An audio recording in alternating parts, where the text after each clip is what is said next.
Bismillahirrahmanirrahim. Assalamu alaikum, dear viewers. I am Afzal Sabah and you are watching the program Fast Point on our official web channel International Relation. Dear viewers, आज मैं मौजूद हूँ Russian centre science and culture centre में। आप पूछेंगे क्यों? इसकी बहुत बड़ी वजह है, तो थोड़ा सब्र कर लें, हम आपको सब कुछ बता देंगे। After the successful international scientific conference between the University of Warmia in Missouri, Poland, and the Department of International Relations, the Department of International Relations is now going to organize a second undergraduate poster conference at national level. So in this conference, talented students will present their poster. So let's see how they are excited to avail this opportunity. तो देखते हैं कि department of international relation federal Urdu university ने किस हद तक इस conference में अपनी एफर्ट्स डाली है। तो आइए मेरे साथ चले कि अंदर जाके देखते हैं कि इनकी प्रिपरेशन क्या चल रही है।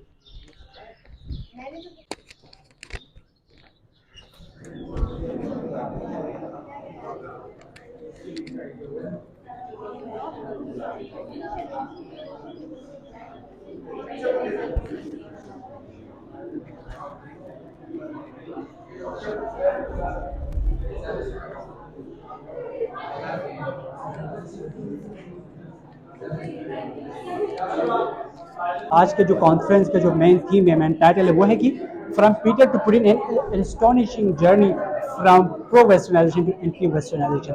तो आइए पोस्टर प्रेजेंटेटर से हम पूछ लेते हैं, पार्टिसिपेंट से पूछ लेते हैं वो क्या प्रेजेंट करने वाले इस पोस्टर में। तो आइए मैं साथ चलता हूँ।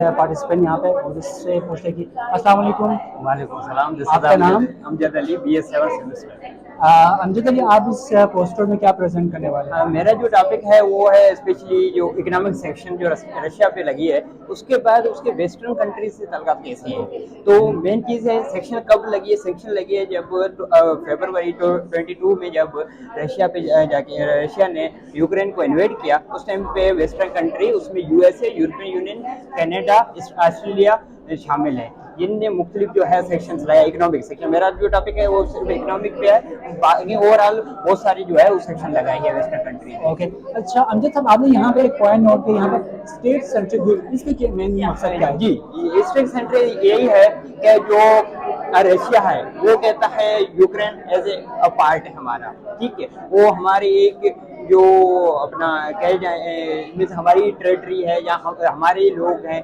अगर इधर नेटो आ जाता है या कोई दूसरा आ जाता है तो फिर वो हमारे लिए खतरा है, ठीक है। इसलिए जो अभी जो रशिया कर रहा है यूक्रेन में, वो अपना एक व्यू दे रहा है, जो हम कर रहे हैं सही कर रहे हैं। मगर वेस्टर्न कंट्री भी वो है, वो अपना व्यू दे रहे हैं। वो बोल रहे हैं कि ये जो कर रहे हैं गलत कर रहे हैं। जो है यूक्रेन नेटो में भी शामिल हो सकता है, यूरोपियन यूनियन में भी शामिल हो सकता है। तो हर किसी का स्टेट का अपना अपना व्यू है। Thank you so much mister Amjad Ali, आपने बहुत ही ज़बरदस्त तरीके से अपने पोस्टर को आपने प्रेजेंट किया। हमारे बेस्ट विशेस है आपके साथ कि आप इंशाल्लाह मुस्तकबिल में इस चीज़ को आगे कंटिन्यू करते रहे। Thank you so much. Okay, thank you. अच्छा, अब हम देखने जा रहे हैं कि रशियन पे जो सैंक्शन लगे उसके बाद उस पर इकोनॉमी पे क्या इम्पैक्ट पड़े। तो मेरे साथ और एक स्टूडेंट मौजूद है, उससे पूछते हैं कि वो इस टॉपिक के हवाले से क्या अपनी ओपिनियन, वो अपना क्या राय रखता है। तो मेरे साथ मौजूद है स्टूडेंट। अस्सलाम वालेकुम। वालेकुम सलाम। आपका नाम? अब्दुल मालिक। अच्छा अब्दुल मालिक भाई, आप इस पोस्टर में क्या हमें बताना चाहेंगे?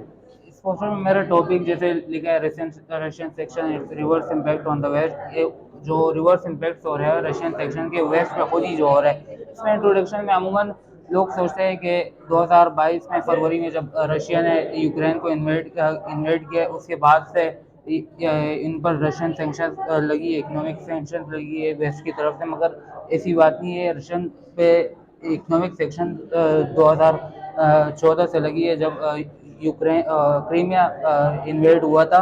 उसके बाद से इन पर सेंक्शन लगी और 2015 में सितंबर में जब सीरियन वार हो रही थी, उसमें रशिया जब इन्वॉल्व हुआ तो उसके बाद से उन पर और रशियन सेंक्शन ज़्यादा होने लगे इकोनॉमी। मगर 2022 में जब फरवरी में यूक्रेन को इन्वेड किया गया तो उसके बाद से ये सेंक्शन बहुत ज़्यादा हो गई उन पर यूक्रेन पे। और इसमें मेरा ऑब्जेक्टिव ये है कि मैं एनालाइज कर रहा हूँ रिवर्स इम्पैक्ट जो है जो वेस्टर्न पे इकोनॉमी और उनके जो डायमेंशन है, उनके मौलिकात और कॉन्सिक्वेंसेज डिफरेंट सेक्टर्स में और रीजन्स में। अच्छा अब्दुल मालिक भाई, जैसा कि आपने सेंक्शन की बात की कि रशिया पे पहले भी सेंक्शन लग चुके हैं, तो यूक्रेन क्राइसिस के बाद जो इन्वेड हुआ उसके बाद जो उसके सैंक्शन लगे और उनसे पहले जो सैंक्शन लगे उनमें क्या डिफरेंसेस थे? डिफरेंसेस ये जो रशियन जो पहले लगे थे यूक्रेन इन्वेड से होने से पहले, उसमें तकरीबन इतना एक्टिव नहीं थे ये सेक्शन, या ना इतने ज़्यादा थे, वो सरसरी तौर पे लगाए गए थे और उसमें ना के सारे वेस्ट उनमें एकजुट थे या मुत्तहिद थे। अब जो यूक्रेन के 2022 के बाद से सेक्शन लगे हैं, उसमें बहुत ही ज़्यादा मतलब वेस्ट मुत्तहिद होकर आई है और बहुत असर डाल रही है दूसरे ममालिक पर कि आप रशिया से अपने ताल्लुकात ख़त्म करें या कारोबार उनसे ना करें, क्योंकि हमने उनको आइसोलेट करना है और उनको अपने कंट्रोल में लाना है। Thank you so much mister Abdul मालिक, आपने बहुत ही ज़बरदस्त तरीके से अपने पोस्ट को एक्सप्लेन किया। माशाल्लाह आपकी प्रिपरेशन से लगा हमें कि आपने बहुत कुछ इसमें अचीव किया, तो हमारी बेस्ट विशेष है कि आप इस चीज़ को कंटिन्यू करें। Thank you so much. और मौजूद है मेरे साथ और एक टैलेंटेड गर्ल्स पार्टिसिपेंट, और उनसे पूछते हैं कि इसके पोस्टर की क्या मेन थीम है और वो क्या प्रेजेंट करने वाली है। अस्सलाम वालेकुम। वालेकुम अस्सलाम। Your good name? Munazza Khan. अच्छा मुनज़्ज़ा, हमें बताएगी कि आप पोस्टर में क्या प्रेजेंट करने वाली हैं? आज मैं अपने पोस्टर में ये प्रेजेंट करने वाली हूँ कि जो इकोनॉमिक रेट था रशिया का वो किस तरह से डाउन हुआ सैंक्शंस की वजह से, वेस्टर्न ने जो इम्प्लीमेंट की थी उस वजह से, और जो उन्होंने अफगानिस्तान में इंटरवीन किया था कोल्ड वॉर के लिए, तो उस वजह से उनके ऊपर क्या असरात जो है आए थे।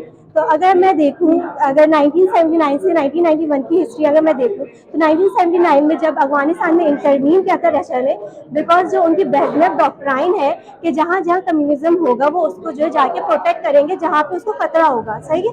तो अफगानिस्तान के बुलाने पे रशिया ने तो इंटरवीन किया, और USA जो था वो पहले से ही जो है वहाँ पे इन्वेट कर चुका था, तो उस वजह से USA को पसंद नहीं आया, उन्होंने सेक्शंस लगा दिए उनके ऊपर, और उसकी वजह से जो है ना उनकी इकोनॉमी जो थी वो बहुत चली गई थी नीचे, और जो टेक्नोलॉजिकल गैप आया था उसकी वजह से, तो अगर वो अपना ऑल्टरनेट ढूंढते नेचुरल रिसोर्सेज के अलावा, जैसे ऑयल और गैस थी उनकी, तो वो टेक्नोलॉजिकल गैप आ गया था उसमें, उसको भी उन्होंने कवर करना चाहा था लेकिन हो नहीं सका था। अस्सलाम वालेकुम। वालेकुम। आपका गुड नेम? अब्दुल समद।